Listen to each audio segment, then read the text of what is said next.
Be the Bridge community. I am so excited to have another friend with us on the podcast today. And I know some of you may have heard of him.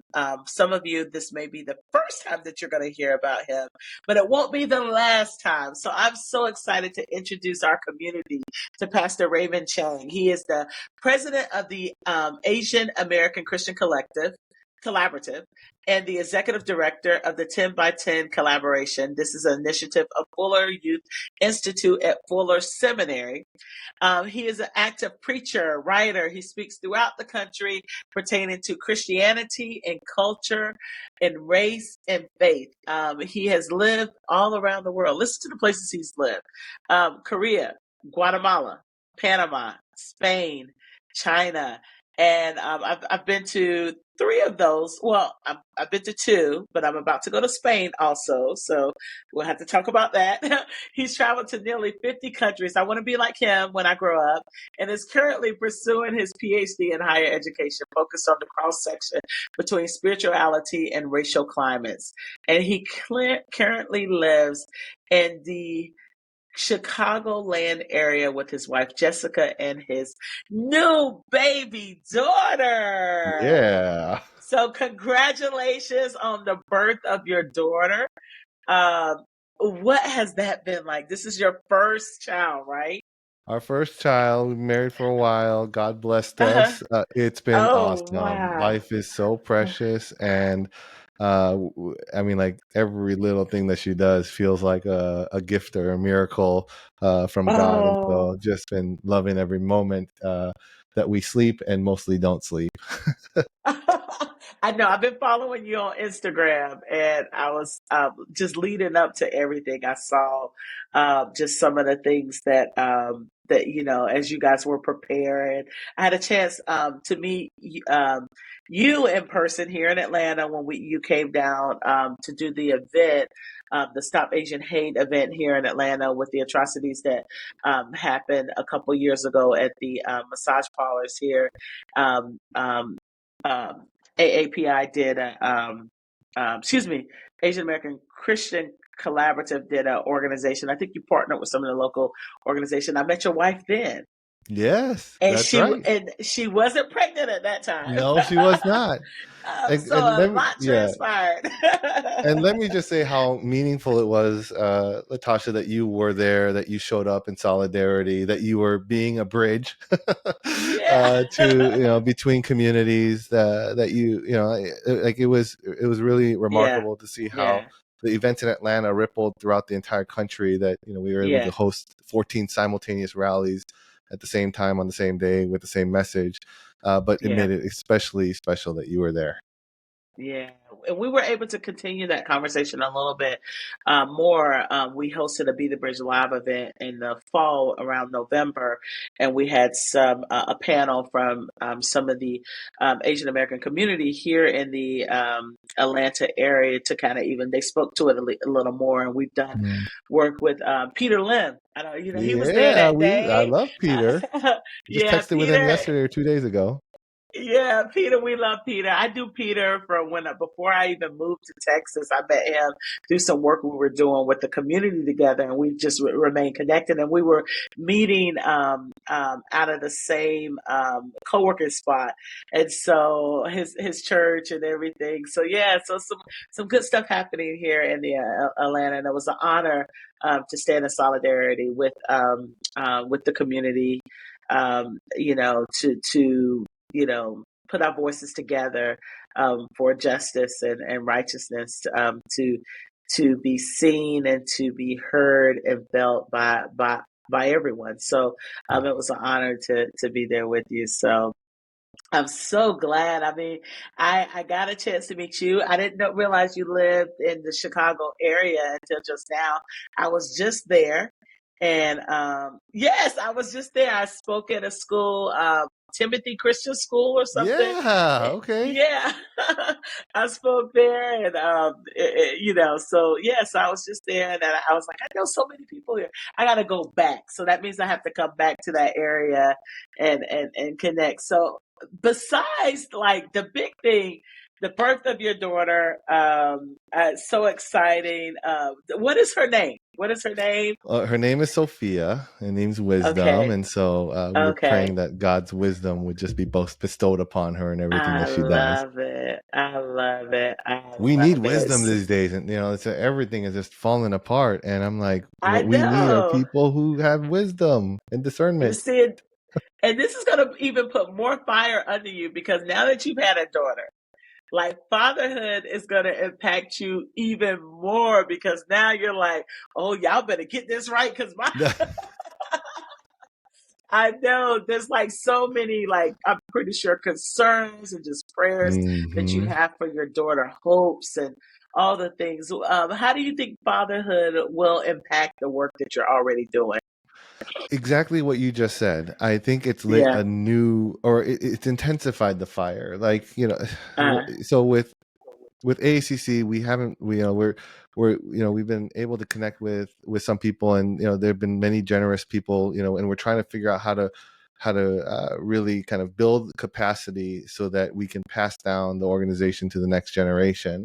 And a little while ago, like a few months ago, we got a note that said, "Hey, a part of this gift is for my 14-year-old kid." And basically, when we connected with his mother, she talked about all the discrimination that he had already experienced, the bullying, the racial, the racial slurs. I mean, he was even chased down the street, for being Asian, and then he was spat on once for being Asian. And this 14-year-old kid, and he basically said, "Well, we've been looking for." He was like, "I felt like you were saying the things that I was saying, that I needed other people to say, but only me and my mom and my family were the ones that were saying it. And I felt like you were saying it to the whole country." And so he was looking for an organization that was Asian American Christian, and decided like he wanted to give.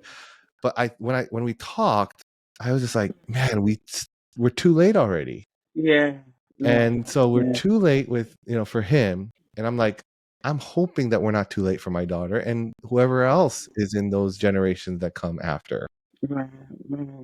And it's like we have to educate our kids, and not talking about some of these things that are happening. And I'm thinking about this 14-year-old. It grips my heart. But I was recently I seen a video. It was an older video, and it was a little girl. She was riding her bike. There were some kids, a group of black kids, riding their bike through the neighborhood, and they were throwing things at them, spitting on them, and just saying racial slurs to them. And this was in like the early 1960s when I saw this. The video was from 1960.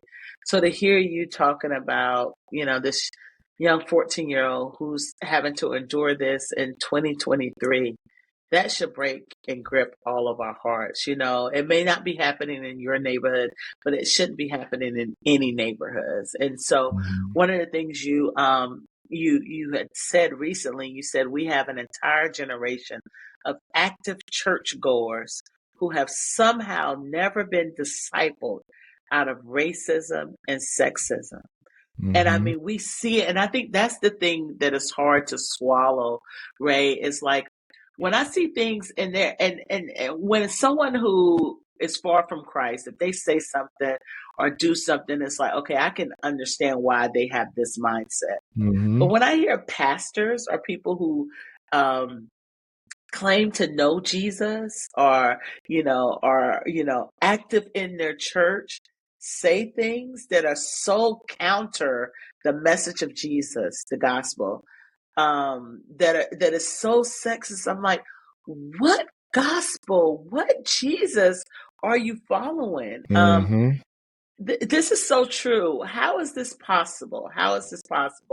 And we know there has to be like a complete rediscipling of I want to say that I don't want to just say white Christians, because some churches are racially integrated, and some of this same poison or ideology is we can see it in some of our own communities too. Absolutely. And I think that's the challenge, is like most people don't see how the discipleship that many of us have inherited is actually a discipleship into deformation instead of a formation into Christ. And so our definition of discipleship and our understanding of discipleship is more towards deformation instead of Christocentric formation.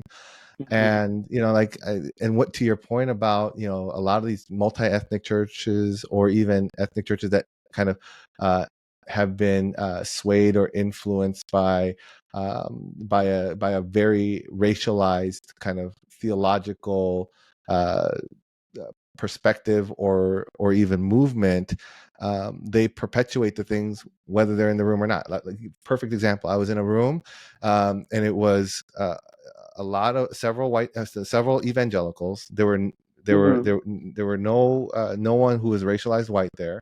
It was almost everyone who was a person of color, Black, Asian, Latino. In the conversation, even though there were no quote unquote white people there, all of the same patterns that you would expect within spaces that are committed to a kind of a white cultural framework or commitment emerged in that space without white, because it's been internalized within so many of us. And so, even the church there, I just walked with a church that ended up in trying to help them years ago, that ended up in the Washington Post, because it went from being a diverse community to pretty much an all white community, even though they had a pastor who was Asian American. And so his ideological commitments led them to basically double down on the things that have consistently divided the church in the U.S. Was the driving force of segregation and the destruction of all the work after Reconstruction and many of the challenges that we see today. Yeah. So because we can go in these environments and we kind of like what you would say, cultural assimilation happens. Like there's this a process, and you see it even when no white people are around. I'm dealing with something currently now that I'm like, who said this? Who wrote this? And I'm like, wow, okay, And it's not surprising, but it is surprising sometimes, because many of us, I can say, this journey, and a lot of people that I meet, especially people of color that have grown up in evangelical spaces. This is a process that a lot of people of color are going through, and there's a lot of what people call deconstructing. Trying to see like, okay, what is gospel, what is cultural, what is, like trying to really decipher all of this. And, my prayer is just that, we don't take Jesus out of it in the midst of it, because I see that happening too. One of the things you are the leader of the Asian American Christian Collaborative. And so we mentioned about some of the events that you guys hosted across the country. And I was so glad when your organization started. I was so glad to see this, because it's so needed. It is so needed from a Christian perspective. And even one of my friends, Vivian Mabani, she does a lot of work within Crew for the Asian American community, and just even hearing some of the things, some of the passions and heart that she has, and her and Kathy Kong, like it's just, I just having been in that space and shared that space of solidarity. I was just so glad to see your organization really be birthed out of that. Tell those who are listening a little bit about Asian American Christian Collaborative and what you do. Yeah. Well, I mean, and you were there basically from the beginning. I don't know if you remember this, but one of the first kind of big projects we did outside of our statement was co-host a series on reconciliation, which AACC and Be the Bridge, kind of put together a 3-part series. and I think it's still available on our website at least, but or on our YouTube channel. But yeah, so we emerged because of very much like the lack of kind of an institutional voice when it came to the anti-Asian racism that we saw emerging, mostly around the politicized rhetoric around China virus and Kung flu, where the most powerful man in the country was flippantly saying it and intentionally saying it, as you saw in one of his notebooks where he he basically took out like COVID-19 or coronavirus, and he wrote China flu or Kung flu or China virus in its stead. And how that started emerging in the pulpits and the pews. And so we were concerned that the people that we were in fellowship with were going to ignite the latent anti-Asian kind of sentiments that kind of have existed throughout the history of the US, all throughout the country, and it would not be that the church wouldn't be exempt from that. And so we wrote the statement, and it spread wide. We were very grateful for how far and wide it spread, to the point where we were like, okay, this might be the time to kind of to organize and develop something more formal. And then a lot of the work that we did was to educate and to kind of declare the dignity and the worth of Asian American lives, to kind of articulate the histories and the racialized patterns and experiences that many of our community members faced. And then, of course, at the same time, one of the things that we saw was the continued killings of African Americans who were simply just existing.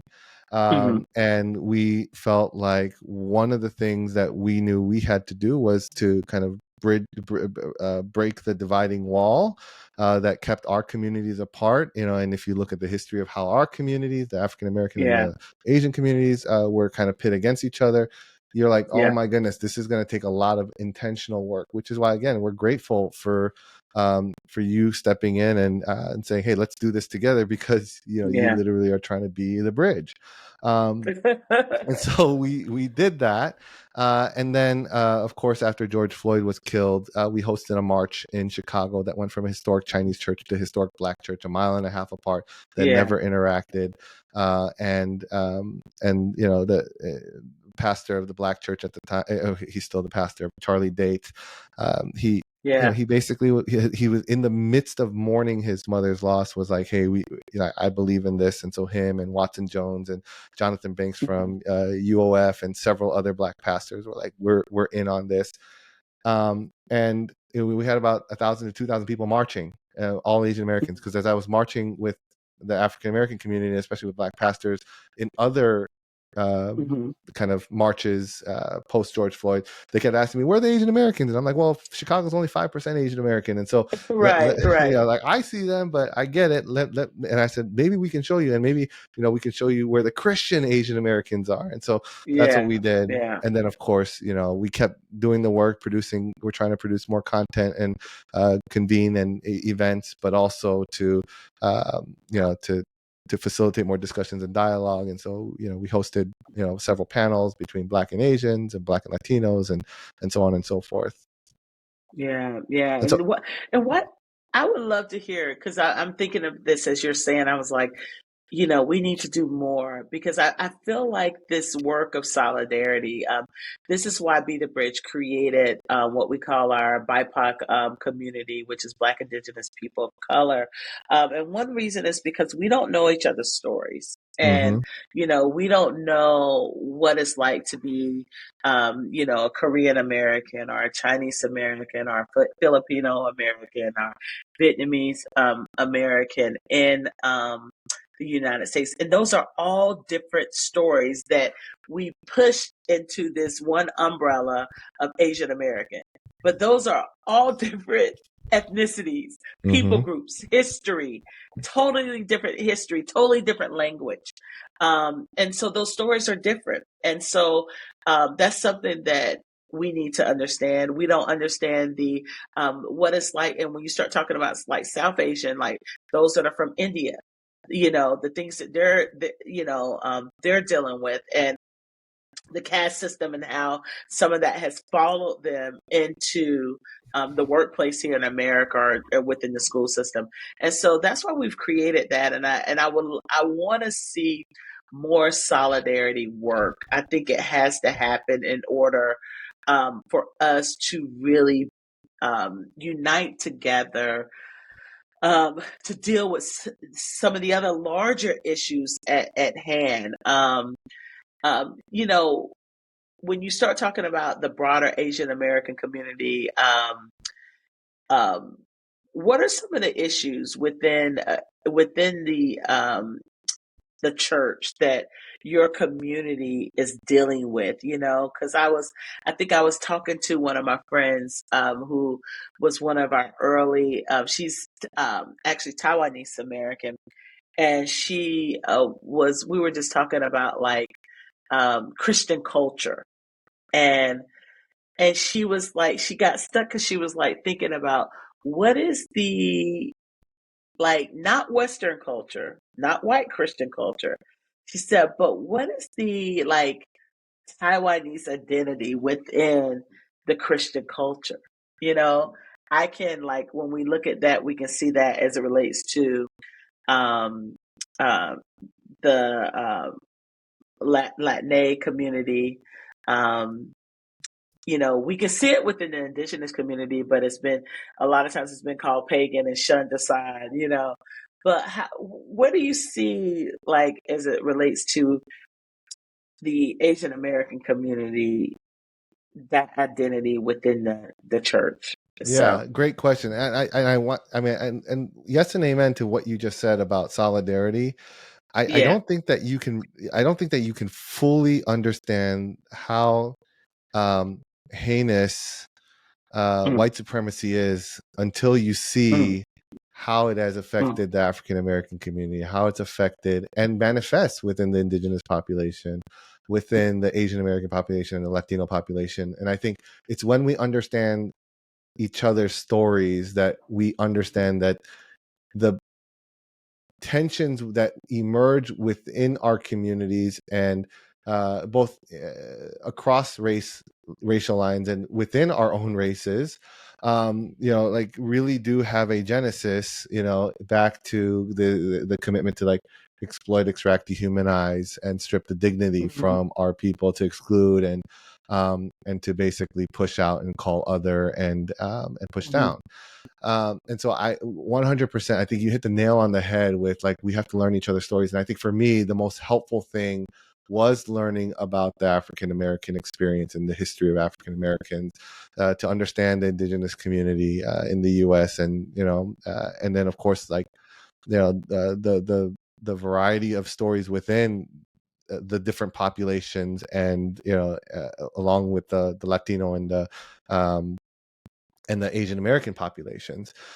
mhm. One of the things that are unique about, you know, Asian Americans is that, you know, we don't speak the same, like, you know, like you know, like with Right. majority of the Spanish or Latino population or Latinx Mhm. population or Latina population, depending on where you're Yeah. coming from. Um, uh,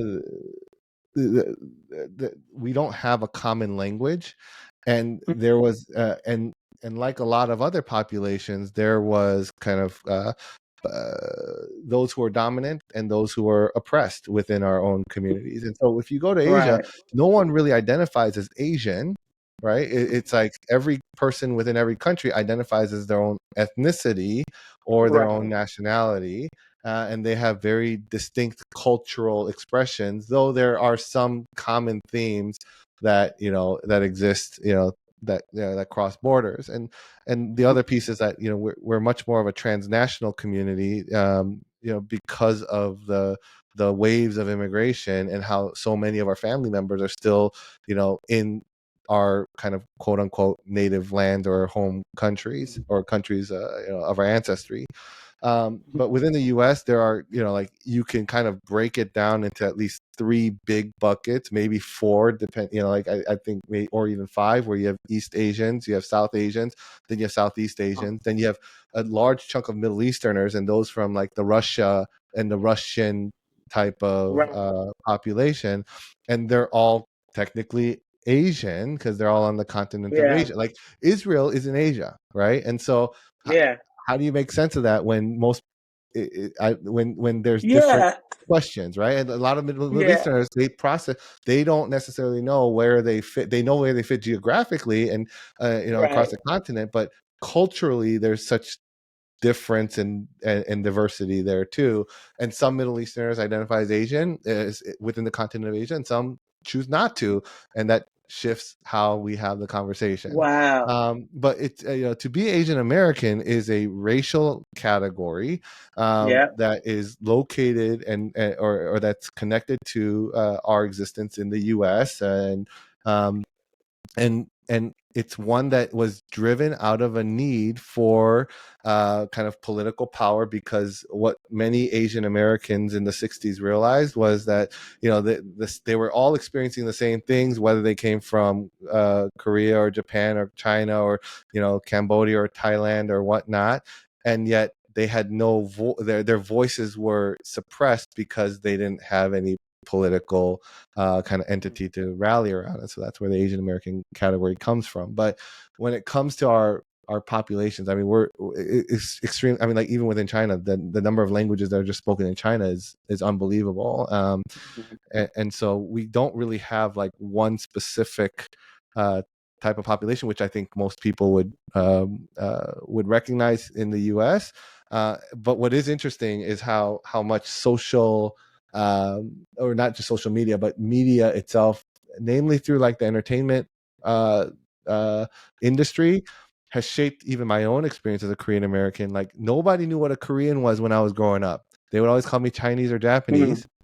And then because of the rise of K-pop and K-dramas and all things Korean, the first thing that people assume I am now is Korean, because that's the thing that everyone knows. And so it's been fascinating for me to watch the transition over time. I don't know if I answered your question, by the way. Yeah. I mean, I have so many questions, right? Because I'm thinking about, because I think that identity is really important. And I was just telling you before we came on, I went to Korea back in October, and it was like, it was just. It was surreal, this is a trip that, we had in mind since I was in college. One of my best friends is, she's Asian and Black. I mean, she's Korean and Black. And so her father is African American, her mom is Korean, and her mom speaks the language. She doesn't speak the language. She knows how to cook the food and all of that. But, she had always wanted to go, and so it was like in 2019 she was going through some tough things, and I was like, you still need to go to Korea. You need to have something to look forward to. And I had always said whenever she goes, I'm going. No but way. Then I was like when you go, I'm going with you. And so her mom have been trying to get back, but there, of course, we were supposed to go the next year, but the pandemic happened. So we ended up going in 2022, and we were actually her mom has sisters there. And, so we got to go to people's homes. It wasn't just like a touristy trip, but we really got to go like connect with the culture and people, and have traditional Korean food, which is very different from what we have here and everything. But one of the things I noticed, and I keep telling everybody, like, can you explain that? But I noticed, like, I was like, I do not see one old car. Like, there's not a car. I was looking for, no, it was like one of those things like over here. We like, when you see a Volkswagen, you say punch button, you don't punch back, I was over there looking, I said, okay, y'all, see if you can find one like beat up car with a dent. Like, see if you see a car that's beat up with a dent, or either a car that's like older than 10 years. Never saw it. Interesting. Maybe something has shifted. Yeah, I'd be curious. Maybe like I do wonder if Korea has gone to primarily like a leasing model of cars. I don't know. Vehicles. They don't have hoopties. That's interesting. They don't have hoopties in Korea, y'all. They don't have hoopties. And And listen, and they're not litter bugs. Like, let me tell you, it's so clean over there. And I was talking to Peter about it, and Peter was like, "Yeah, his son was carrying trash around in his head because we could never find a trash can to put it in." I was like, "Yes," and then Wi-Fi everywhere, like Yes. on the buses, on the trains. The train stations clean, and I was like, okay, has anybody ever visited, in the States, like there's this issue, we've had it here, but mainly in New York, you see it, where the subway stations where people fall off the tracks or people Yeah. get pushed onto the tracks. I mean, Yeah. just some crazy things are happening. And Yeah. so the first thing that I was like, why don't we have barriers separating the people from the tracks? Like, why aren't there barriers there? Like, it doesn't seem like it would be that hard. You could even put in temporary ones until you can build some to save some lives and to let, to keep train tracks from being weaponized, Yeah.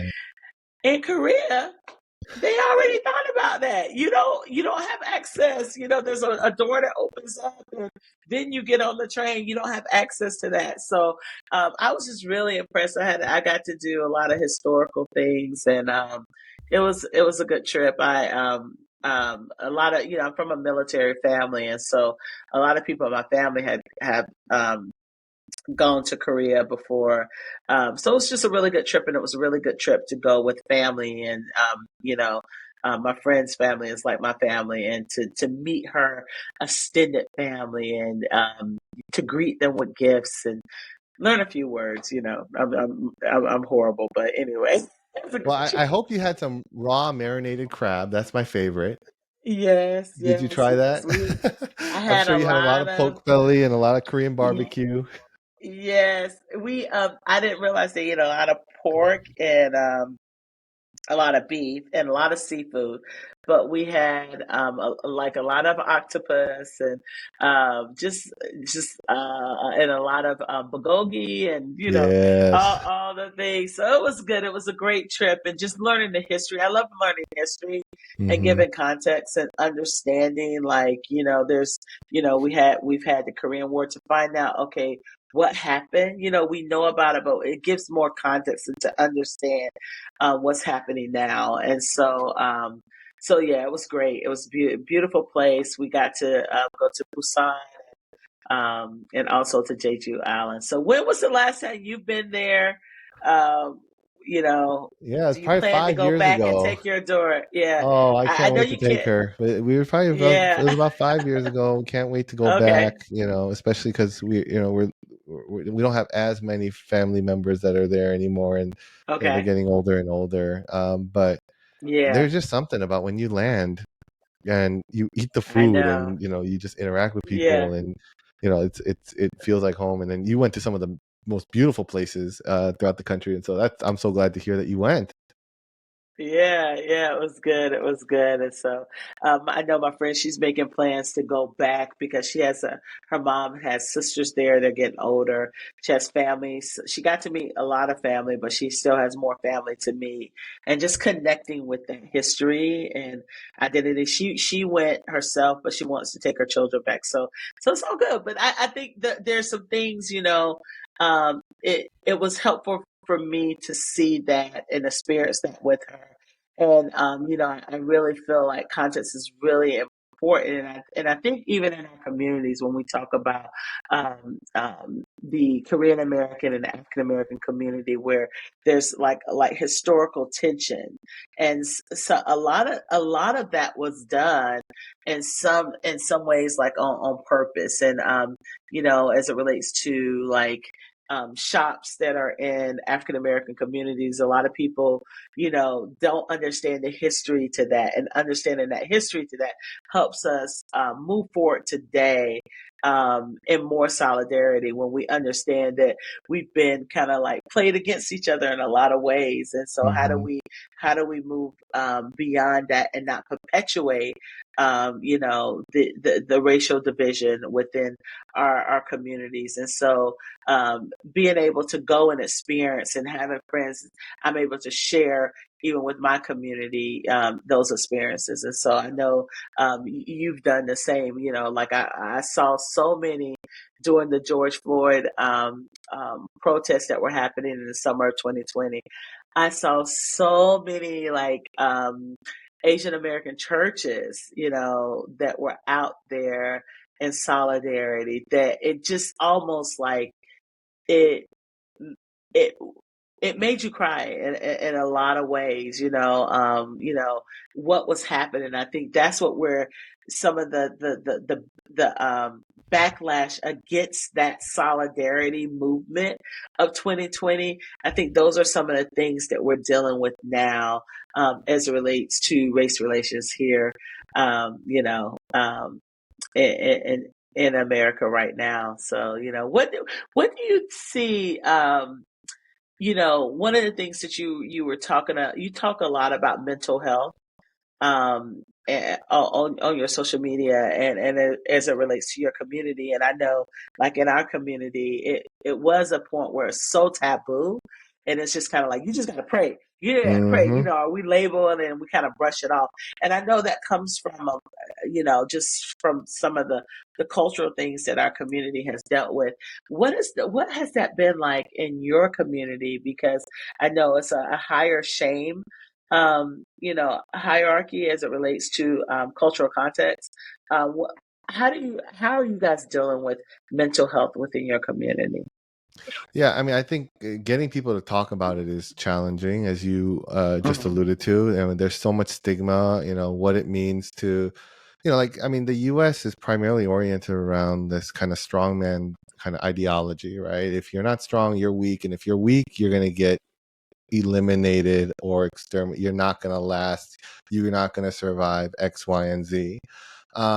And so I think there are elements in which the community sees, generally like mental health as weakness, and most of it comes from a lack of awareness and understanding how chemicals work in the brain, and how trauma affects us, and how even like immigration trauma for many Asian Americans, there is a significant trauma that people kind of experience because they were rooted up from the community that they knew, and then basically had to start all over, where they didn't know the language, they didn't know the customs, they didn't know the culture, they didn't even know how to access social support, which is why the Asian American church was so significant, for many immigrants, and why there's such a there really is a higher population of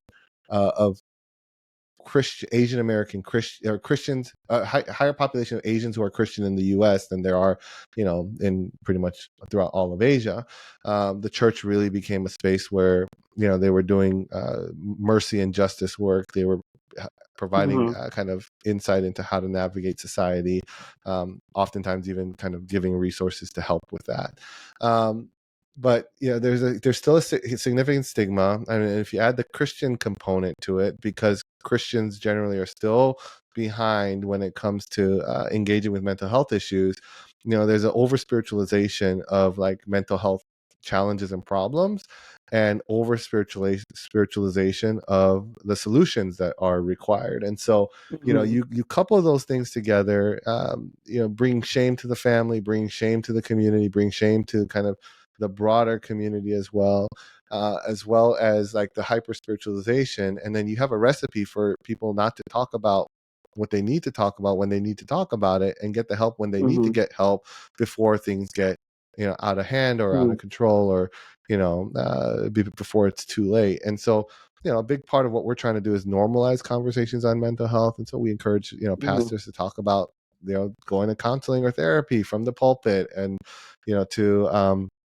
to bring in experts who talk about mental health issues, and to do it in a way that it doesn't have to contradict your faith commitments. In fact, if God made the mind, he also knows how to God also knows how to address the things that kind of create hindrances in the mind. And so I don't think that and I also think that we just generally have kind of taboo topics culturally, that are both that emerge from within the population as well as is imposed onto the population.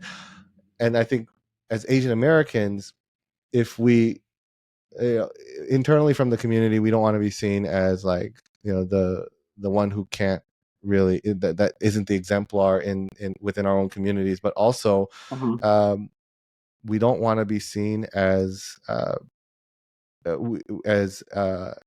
of the weak link outside from the outside, because we know the greater challenges that exist for us to simply just navigate society in the same way that that occurs for a lot of the minoritized or racialized minority populations. And so I feel like we're trying to talk about it more, share more statistics around mental health, help families engage with the discourse, but just create space for conversation around it. Right. And one of the things I missed, you're also the executive director for the 10-10 collaboration with initiative. That's an initiative out of Fuller, led by it was led at one point by Kara Powell. Can you tell us a little bit about what that is? Yeah, so Kara's still very much involved. I stepped in as the executive director for it. It's a collaborative youth discipleship initiative that's seeking to make faith matter more for 10 million young people over the course of 10 years, which is why we're called 10 by 10. And the work that we're doing is working with a variety of organizations and entities as a collaborative to essentially kind of spark conversation around the fact that there's 1 million young people walking away from the faith each year for a variety of reasons.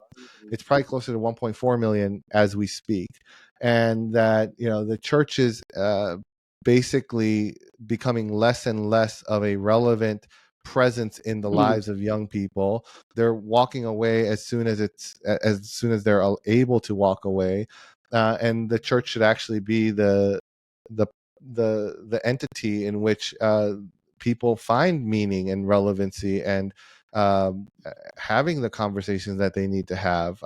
Unfortunately, young people aren't finding that, especially after what we've just kind of as we're going through what we're going through since probably 2016 and shortly and beyond. And so so we're trying to work with a broad ecumenical kind of population of entities and organizations to really help equip youth leaders to do the work of reaching young people more effectively, but also to talk about like why people are walking away from the faith and what could make a difference. And we're trying to herald this idea of relational discipleship that's radically focused on Jesus as the thing that we think will make a difference. And so we think that if more people just spent more time in relationship over merely programming, which is where a lot of our kind of ministries have gone into, then we might see a transformation take place. Because Jesus, the first thing Jesus did, he didn't start a program. He entered into a relationship. Right. So we're trying to encourage people to do that. And of course, we're working with a broad coalition of people to do so. Yeah. We just had, that's so good. I'm glad you're working with that. And just to give some context to our listeners and some of the work that you're doing, this month is AAPI month that we're recording this. I'm like this. I I tell my people, I was like, look, I am Black 365 days of the year. So we don't have specific days that we talk about specific things. I'm like, I just want to make sure that we are interview bridge builders that are doing incredible work in our society and highlight their work.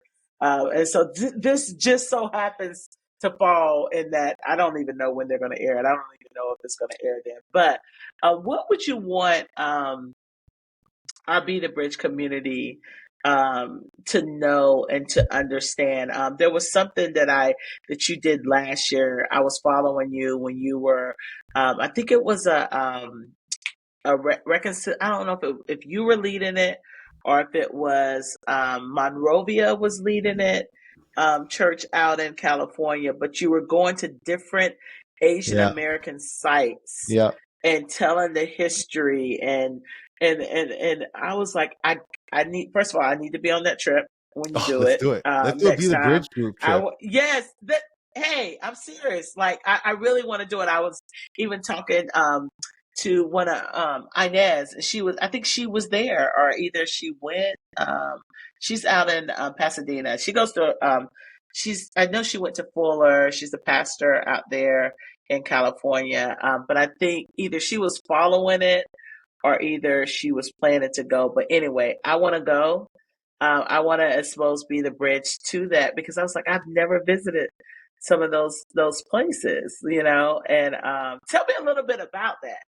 Tell the Oh man, it community was a little life bit about changing. that. So we started in Wow. LA, and we Okay. went from LA to San Francisco. It was called the Reclaim trip.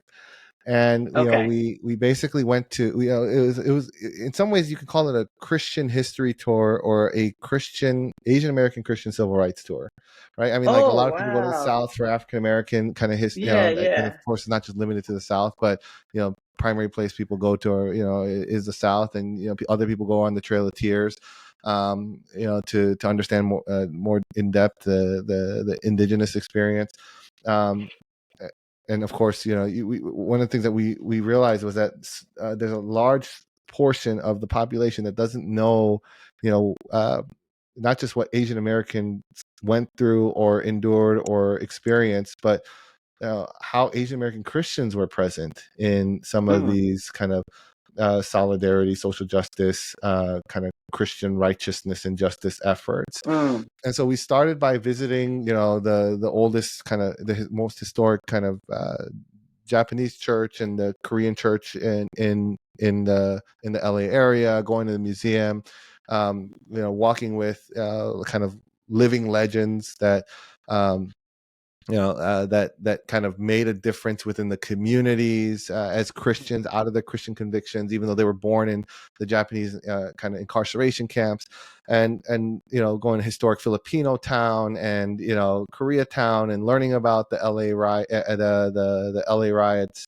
and the tensions between the Black and Asian communities, talking about how Koreatown, Chinatown, Little Tokyo were formed, and what those mm, things kind of mean for the community today, and the role of the church within both activism and advocacy work here in the US, but for kind of liberation abroad. And so then we go from California, we visit a couple museums as well, and then we go to a lynching site, right? So one of the things in LA is the site of the largest single lynching in the U.S., which occurred against Chinese Americans.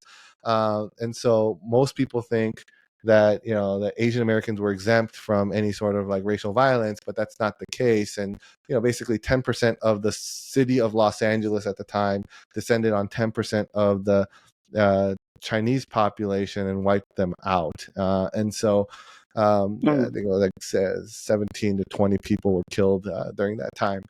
Then we go to Manzanar, where the Japanese incarceration took place, and there were multiple sites, almost a dozen sites across the country, where basically Japanese people were told, you can take one thing that you can carry, and then you're leaving your house, which Yeah. meant that they lost everything when they got back. The number of people that lost everything, which is why there's such a sizable Japanese American population, or there was a sizable Japanese American population in the Midwest and in Chicago and in other places, because when they went back after they were released from these concentration camps, everything that they knew was gone, right? And Yeah. They had then you lost hear like everything.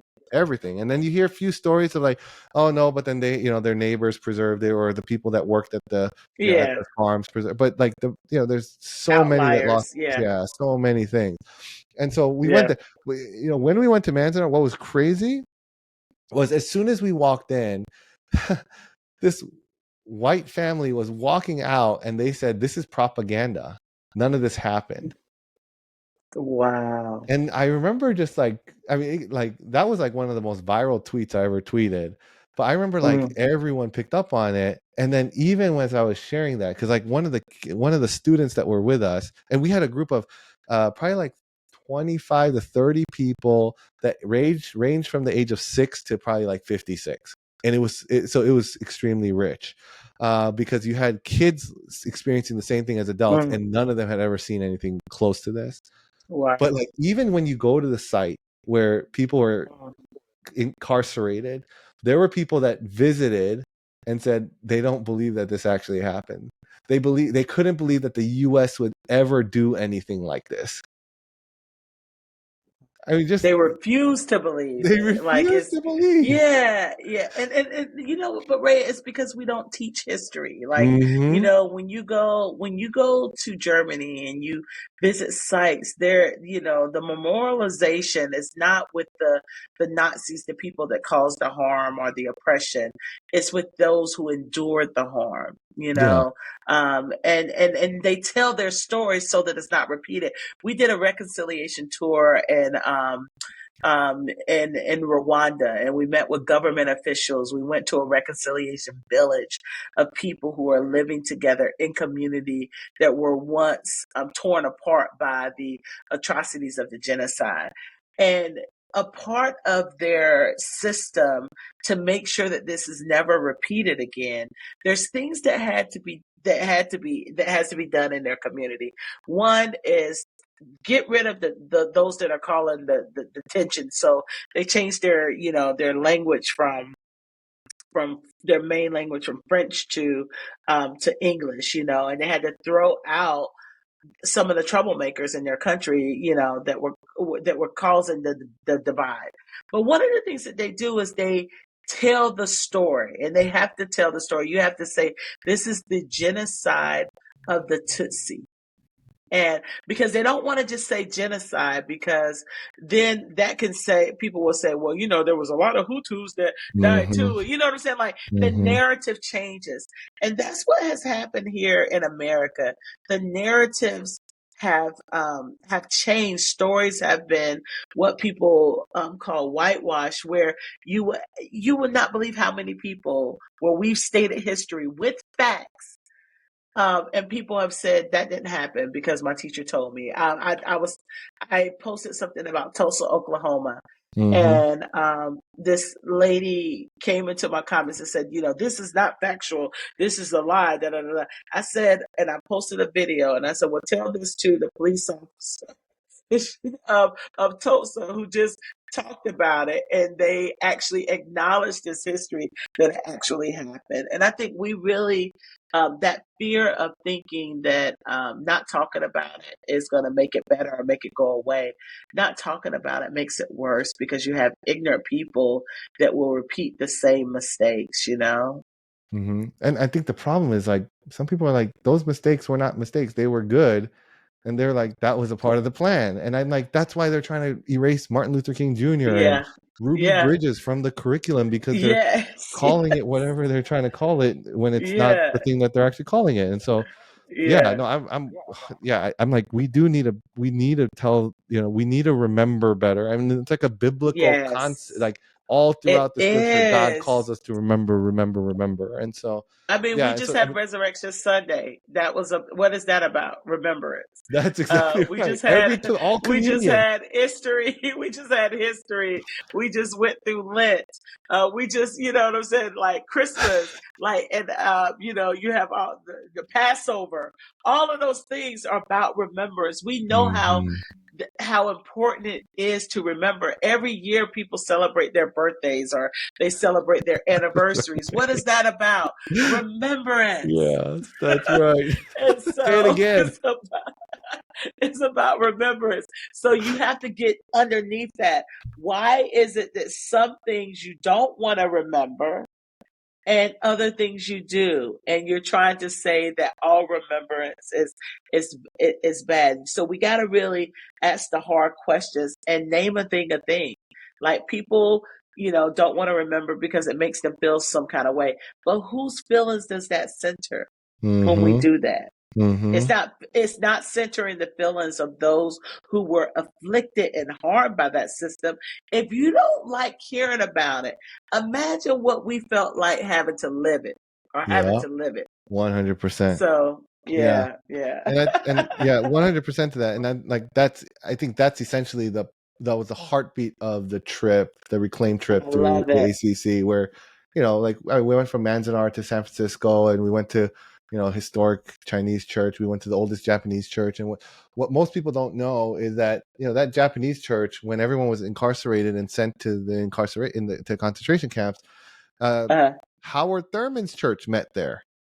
Wow. And so, it's, there's so much richness and legacy and history. Oh my goodness. And then you're now in this, like in a you're within a congregation that is wrestling with how gentrification and the community changing around them is kind of forcing them to recalibrate how they do ministry, and how they kind of preserve the things that are beautiful about their legacy, but also kind of adapt to the reality. And I'm like, if these churches go away, I'm like, what a loss. What a loss of a like a living memorial. And so my hope is that as and like it would, like if you're ever like, hey, we want to do this, and like there's a group of we're people gonna Be do the it. Bridge. We're gonna do it.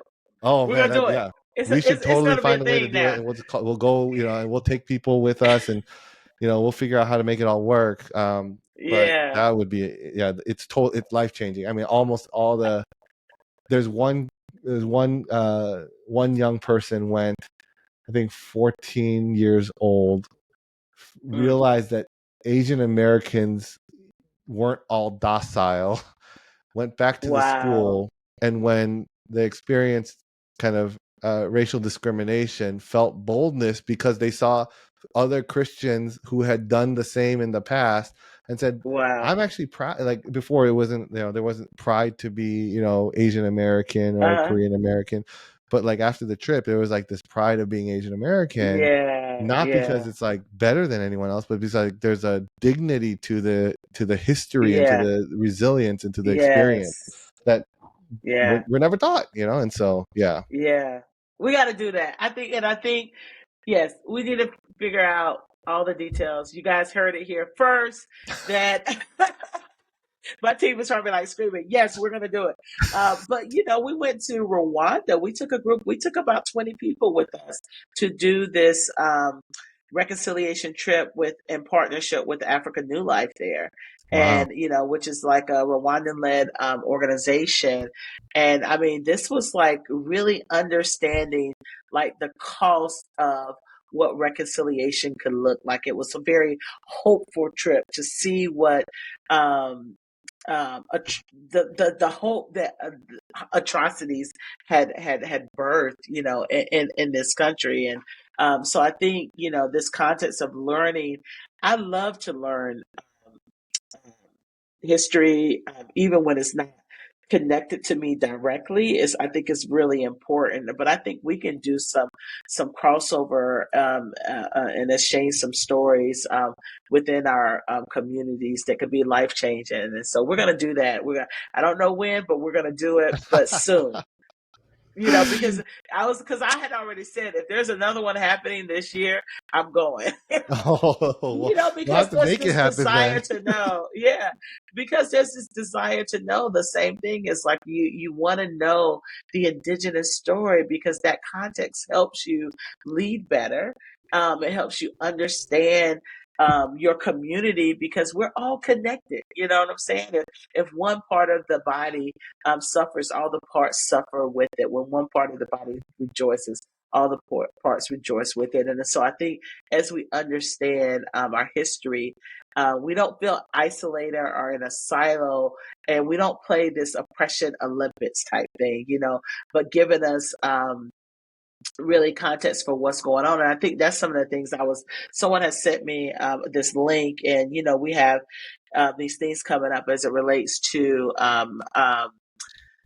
affirmative action. And so some of that you see the plan of people against each other, and some of the things that's happening. That was like all these Asian American organizations that are in support of ending affirmative action. But I was also thinking, like, if they understood what the history of why these things were put in place, if they understood true American history and what people had to endure, and how long people were prevented from going to some of these higher institutions. You know, my father was born into a country where he went to segregated schools. My aunt was just telling me how she was a part of that first class that integrated at this high school when she was in the 10th grade, and how she went from making A's and B's to making all F's because the teachers didn't care about them, and they didn't want to be there because they wanted to go to the black school.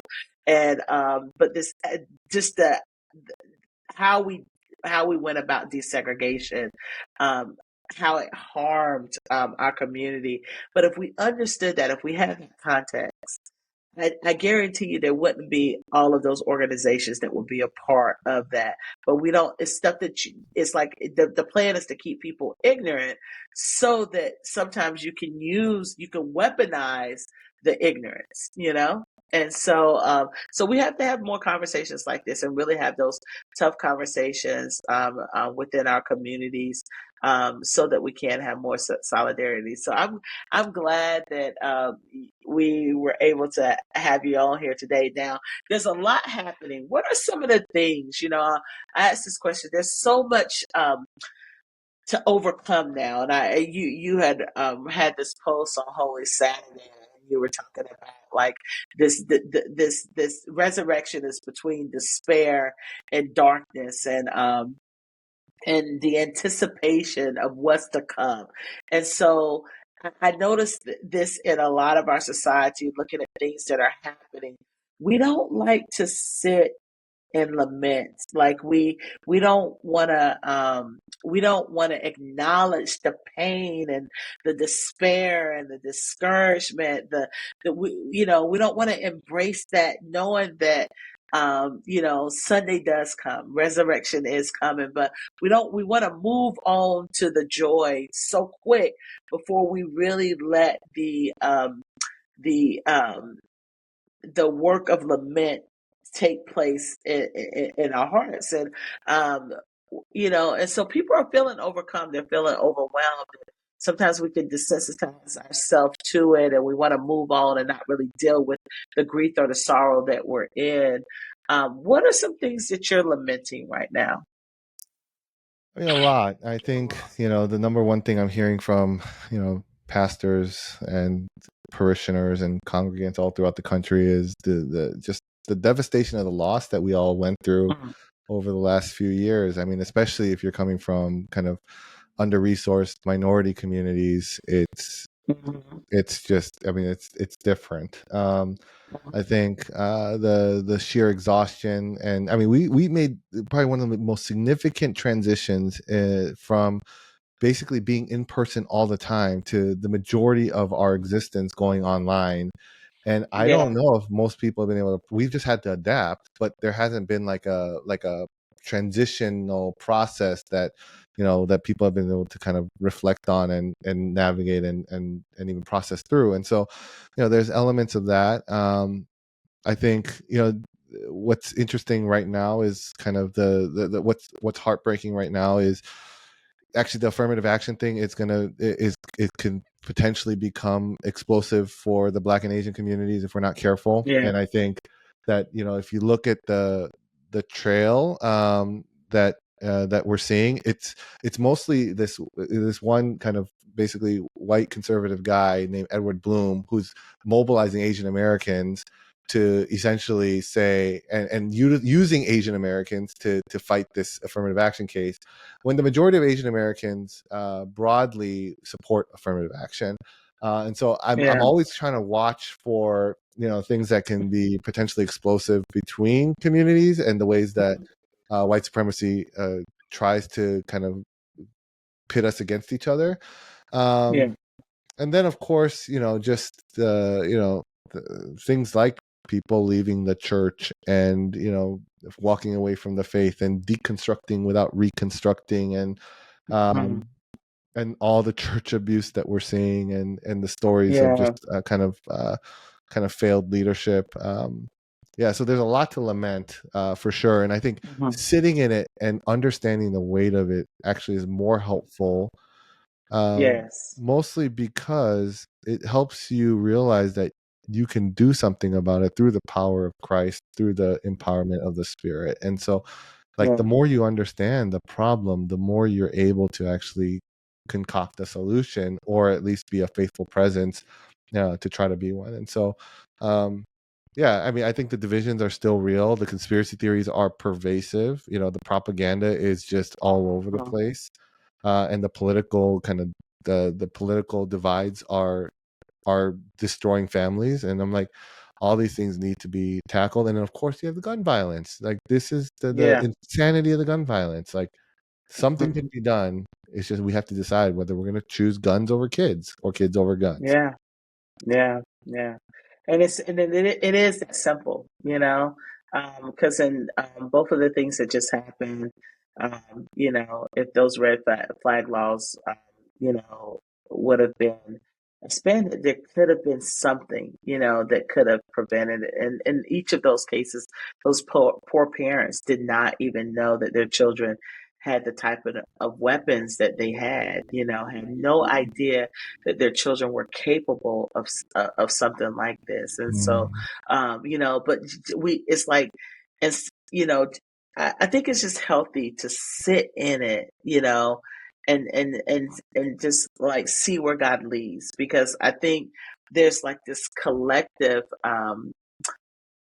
justice that lament could lead us to, together, if we're not just trying to bypass it and move on and get over it and get, stop the crying, and but we don't like to sit. And that's definitely a Western culture thing. But I really want to make that commitment, like as we're talking about the college stuff, like to make that commitment together, to get out ahead of it before it's happened. There's something that we can do. There's things that we can say, and I think there's there's some things that we can do to get out ahead of it, to not let division win in that case. It could, like, sometimes the things that are meant for evil, could also be turned into good, and I don't feel like God wastes a pain or a hurt. So but we're gonna be in contact about that, because I'm serious about this. I don't think you know I'm serious about this trip, and I'm also serious about this. Okay, Let's do it. Yeah. And so what's something that's bringing you hope, Ray? Last question. What's something that's bringing you hope? I mean, it's conversations like these. It's knowing that there is a community, an embodied community, both here locally in Chicago, that's committed to the same thing, that's truly diverse. You have that want to see a difference, as well as all throughout the country. I think one of the things that we need to do is find ways to get into the same rooms together, but. And because like we're so busy trying to basically survive and stay afloat, that oftentimes we don't know how to get into the same rooms together. But I think there's something so generative about getting into the rooms together. That's one piece. That's so good. I think the other piece, I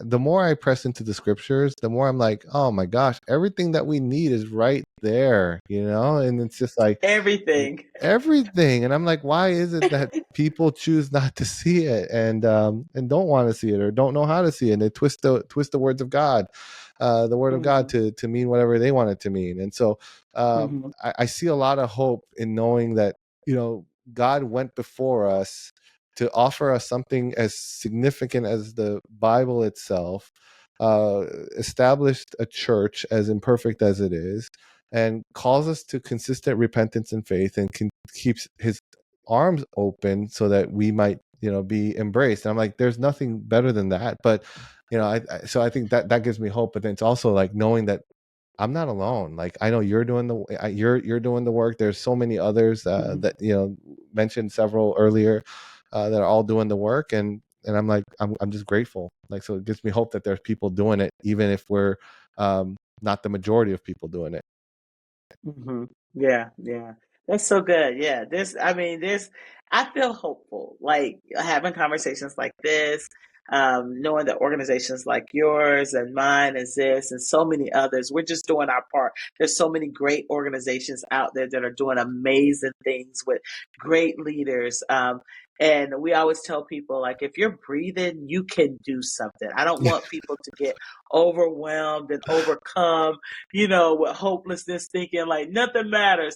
It all matters, because you and I both, in the midst of the chaos and the despair and not knowing what to do, we took a step to do something, And so if you have breath in your body, if you're breathing, take a deep breath, breathe in, breathe out, and get to moving, It maybe it's using your voice, maybe it's arts, creating something, but there is something that each of us can do. And so I can't wait to see it. So I'm excited, Ray, about what's happening.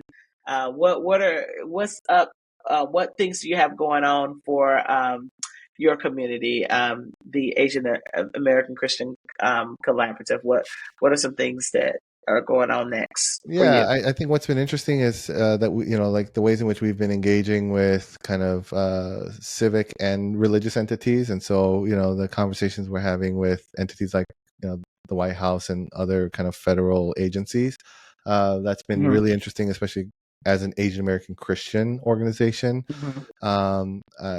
We're I think we have a really we have a really cool parenting series right now taking place in California, and so it's 3 points, 3 kind of events. One is on mental health, one is on technology, and the other one is on violence, more specifically tied to gun violence and what parents can do about it.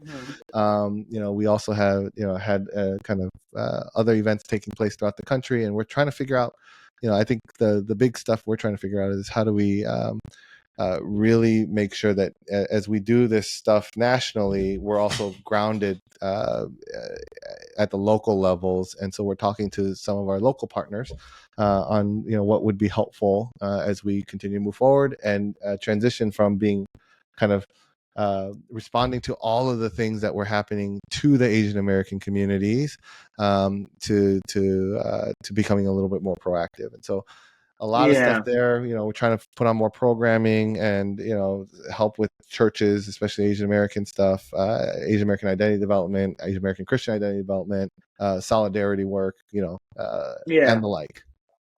Yep, all the things. Well, you can add Be the Bridge reclaiming trip to your list, okay? I will do it. I was serious about that. It's been great having you on the podcast. Thank you so much for listening. Those you can follow Ray on all the socials. You get to see a picture of his beautiful little baby girl, and it will have all those things in the show notes. And if you're interested in going on this trip that we're talking about, you see, those who are listening to the podcast would get first dibs. So if you're interested, when we post this on our social media, go on there and comment and put your information, put your email address and say, hey, I'm in. You say I'm in, and then you can almost, we always have info@bethebridge.com. You can find out more information there, but we're going to make this happen. See, I already put it out there, Ray. It's out there. It's got to happen now. So yeah, it's got to happen now, because they're going to come up there and they're going to say, I'm in. I am interested in doing this. So yeah. Oh, I love it. Well, I'm looking forward to it, and I'll make sure to go on that trip if it when we do that one. Okay. Well, thank you so much for listening.